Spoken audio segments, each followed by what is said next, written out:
Başkanım, nehir optik nasıldı? Yani bir tespit, iki de sorum olacak size. Şimdi tespit.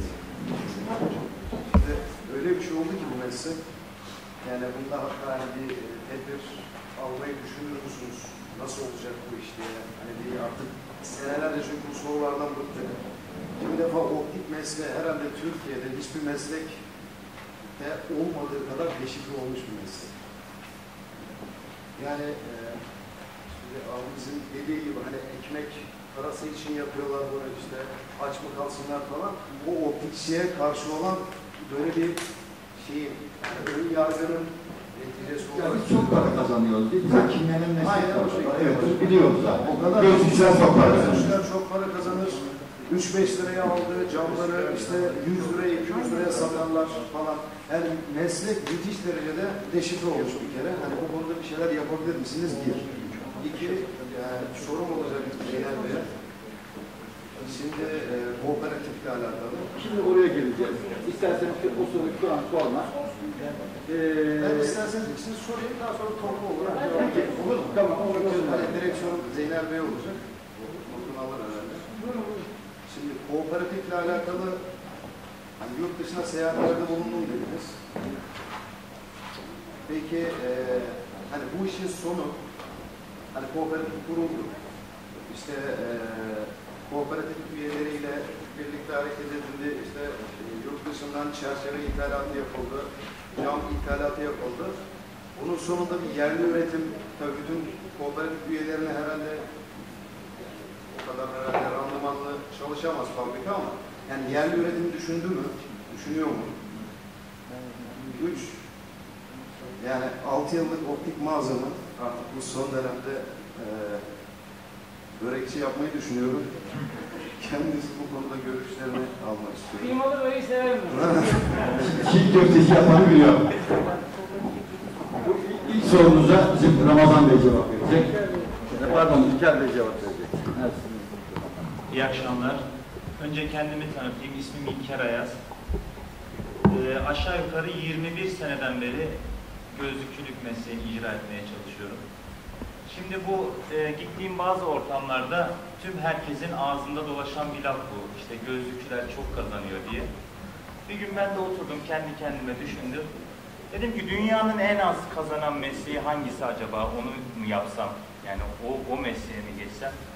Birisiyle de bu konuyu tartışırken herkesin evinde çocuğu vardır herhalde yetiştirdiği ufak çocuğu. Yani biz çocuklarımıza yetiştirirken, nasihat verirken kızım, evladım çok para kazanmak çok kötü bir şey. Yani hiç iyi bir şey değil çok para kazanmak. Onun için kendine öyle bir meslek seç ki en az para kazan meslek olsun. Yani en az parayı sen kazanma demeliyiz. Bence çok para kazanmak çok güzel bir şey. Tek bir hedefimiz yani. Bence daha da çok kazanmanın yollarını bulmalıyız. Yani şimdi bir devlet yetkilisiyle bunu konuştuk. Dedi ki işte gözlükçüler çok para kazanıyor. Ben dedim hesap yapmayı bilmiyorsunuz. Bence hiç para kazanmıyoruz. Bence siz daha çok para kazanıyorsunuz dedim. Şimdi bir devlet memurunun en kötü 2000-3000 lira maaşı vardır.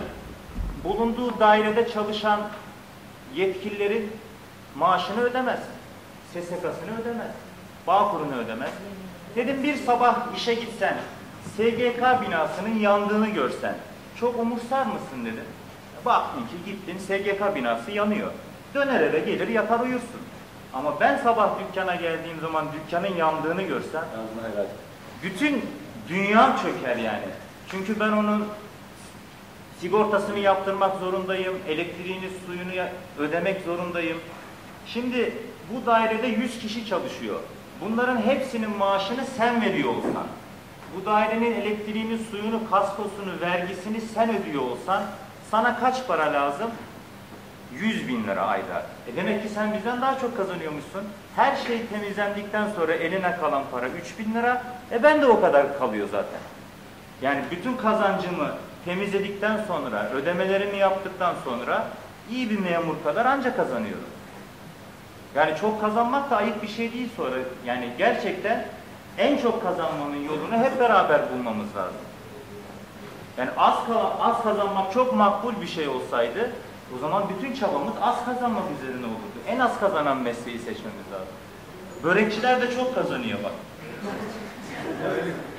Ekmek fırınları da çok kazanıyor. Yani ben bir hesap yaptım. Bir insanın 3 yılda gözlüğe ayırdığı para 100 lira. Her gün bir ekmek yese en az 300-400 lira para harcıyor bir insan yani. Ama aynı gözlüğü her gün takabiliyoruz yani 100 liralık gözlüğü.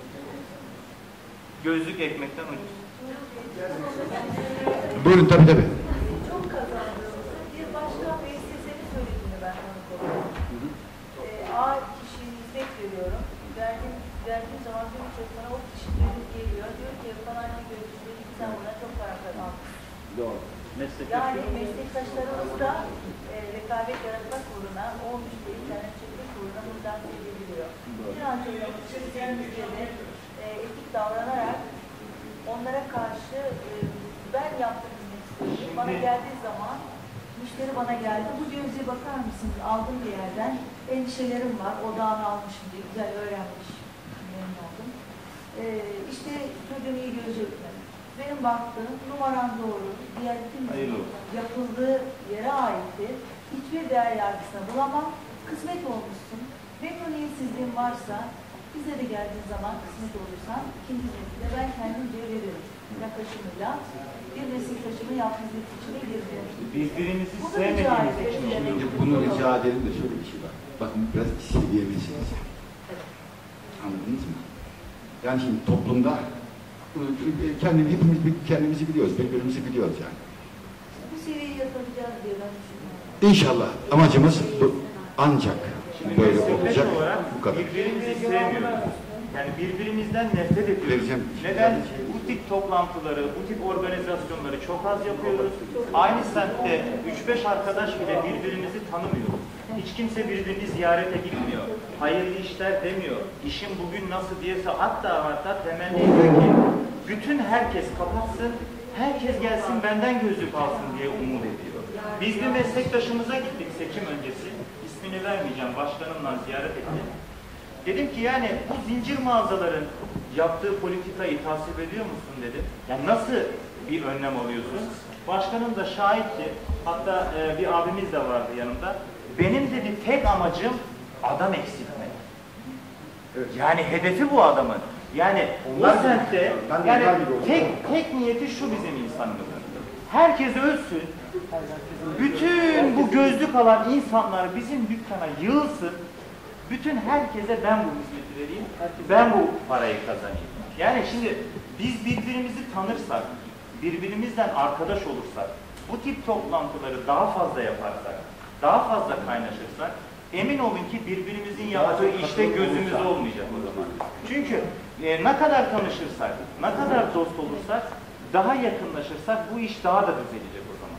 Ama ben 21 sene aynı muhitte yaptığım meslektaşımı tanımıyorum. Birbirimize selam vermiyoruz yoldan geçerken. O zaman da ne oluyor?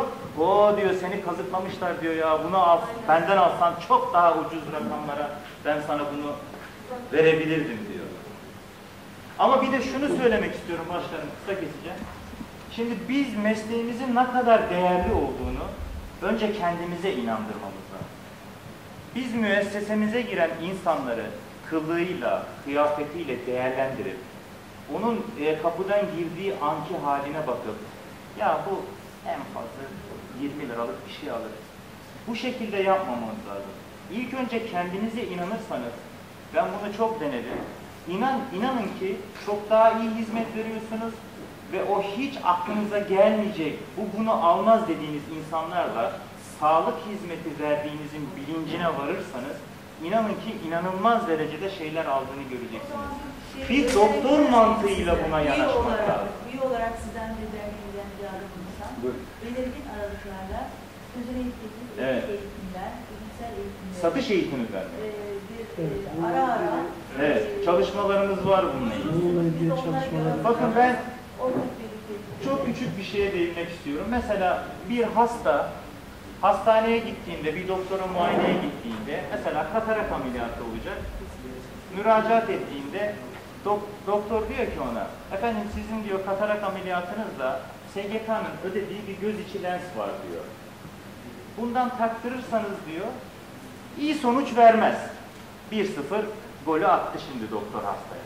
Bir de diyor Amerikan bilmem ne firmasının öyle bir göz içi lensi var ki bunu taktırırsanız mükemmel sonuç alırsınız ve hiç problemsiz hayatınıza devam edersiniz. İkinci gol. Hastanın durumu yok. Parası da yok bunu almaya. Ne oldu? Yedi. Şimdi ne yapacak bu? Gidecek, bulacak, buluşturacak, dayısından isteyecek, amcasından isteyecek. Doktorun o dediği Amerikan bilmem ne lensine 1500 lira fark verir. Onu gözüne taktıracak. Çünkü gözüne taktıracak bunu. Bu üstüne giydiği bir pantolon, bir gömlek, bir ceket değil. Gözüne taktıracak. Doktor onu öyle bir ikna ediyor ki onu almak mecburiyetinde hissediyor kendini. Şimdi biz ne yapıyoruz? Ya bu almaz ya, buna 20 lira SGK'ya 5 dakikada işimizi bitirelim, tamam. Akşama kadar 500 reçete yapsanız toplayacağınız para o kadar. Ama siz mesleğinizin değerini bilirseniz, sağlık hizmeti verdiğinizi karşı tarafa hissettirirseniz, inanın ki çok ilginç sonuçlarla karşılaşacaksınız. Ama önce kendinize güvenmeniz lazım.